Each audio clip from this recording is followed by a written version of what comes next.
Behind me we have the White Horse, a really iconic monument in Dorset and also in England really. It's really strange. It's a monument and a carving in the side of a hill of a man on top of a horse. Dead straightforward really. It's called the White Horse because obviously the colour that's there. As time's gone on it has faded the colour, but it's got a really interesting story in history, and it's born out of a legend which is linked to the seaside town that's nearby, Weymouth. Weymouth is an amazing place. It's a seaside town that I spent many of my childhood years, and also, interestingly, the White Horse, we would always drive past it every year when we were coming on holiday here. But the history behind it is crazy. Join us today as we look at the legend of the White Horse. Remember to support our channel, please make sure to subscribe. So Weymouth as a seaside town became the first seaside resort in England, and King George III, who history's sort of condemned as being a bit of a mad king, he sort of lost his mind a couple of times throughout his reign, he came here a lot on holiday. However, there is a local legend in Weymouth that is quite sad and tragic, and it's to do with the White Horse. As you can see behind me, I'm not too sure if you can see it because it's quite a distance away. The guy riding the horse is meant to be the king. It's meant to be King George III, and he's meant to be riding towards Weymouth to celebrate his royal visit. However, the problem with the White Horse is the king and his horse Adonis are actually riding out of the town. They're heading as far from Weymouth as possible. But we know that's not true. We know King George III loved the town of Weymouth, and he claimed it was the first resort town. But the local legend states that the White Horse caused so much offence to King George III that he never ever returned. However, that is a legend. The king, after it was created in 1808, actually got poorly and passed away a few years later, and he never actually returned to Weymouth to see it in all its glory, and it served as a tribute. But the legend is actually rather sad as well, because it's claimed that the man who made that sculpture that's lasted over 200 years, that imprint in the hillside, actually took his own life because of the shame that it was brought about by what he'd done, by creating an image of the king riding out of the place where he really did love. George III reigned as the King of Great Britain and Ireland from 1760 to 1820, which was longer than any of those who had gone before him as monarchs. His reign was marked by a number of conflicts involving his lands, Europe and further continents such as Asia and Africa. As he reigned, he oversaw the British defeat of the French in the 7 Years' War, which saw his country become very powerful in the eyes of the Europeans, and also he had supremacy over India and America. But his reign was symbolic, as during it colonies in America were lost during the American War of Independence, and George was seen as a tyrant by those living within America. In 1793, his army defeated Napoleon at the Battle of Waterloo, and later the transatlantic slave trade was banned in 1807 in Britain during George's reign. So it was a time of great change for those living within Britain, but during his reign he suffered significantly with mental illness.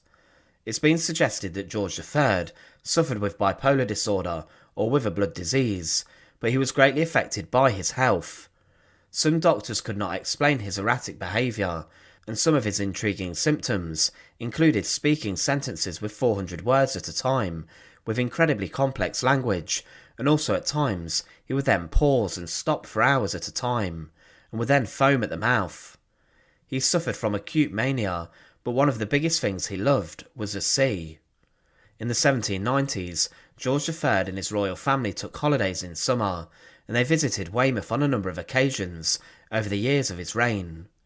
With this, the king glamorised and popularised the seaside resort holiday, and he was known to have visited Weymouth in Dorset on the south coast on 14 different occasions between 1789 and 1805. His brother the Duke of Gloucester had built Gloucester Lodge, a huge residence on the seafront, and George would stay there during the summer. He was even seen bathing in the Weymouth Sea, using a bathing machine to do so, with his servants and royal entourage bathing the king in the sea. The king granted the town of Weymouth a royal patronage and declared it the first resort, and the town commemorated the king in a number of different ways, building statues in prominent places. Whilst he was staying in Weymouth, he would visit the countryside that flanks the resort too, and would ride his favourite horse Adonis out of the town to visit friends in different parts of Dorset. But to commemorate the king, John Ranier, James Hamilton and John Wood decided to honour George III, the king, in their own unique way.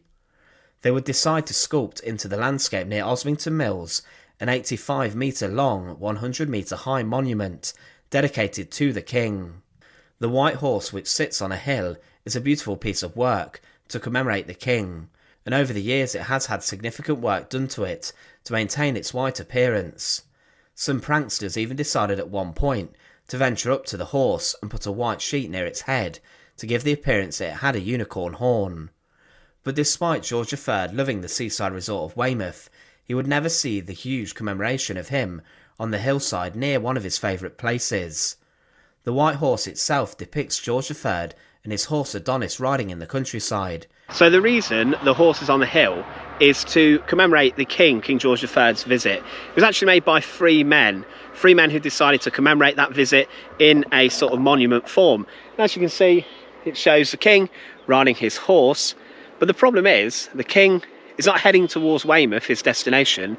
He's actually heading out of the town, and that caused apparently a large amount of disgrace in the town of Weymouth because of the King leaving town rather than heading towards. And it was claimed that the King was disgusted when he saw that, because he loved Weymouth and he loved the place so much. There are many different plaques on hotels that say that George actually stayed in that hotel. He was even bathed in the sea there. That's how much he loved it by his servants. However, it was said that the monument caused so much disgrace and shame that one of the men actually took his own life because he couldn't live with what he'd done. Made a beautiful image and a spectre of the King riding his horse, looking strong, but heading in the wrong direction.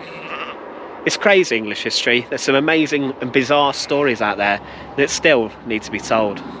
I hope you enjoyed this video. Remember to support our channel. Please make sure to subscribe and enjoy. And if you do make a mistake, like the White Horse, you know, own it. I'm being heckled by lambs as well.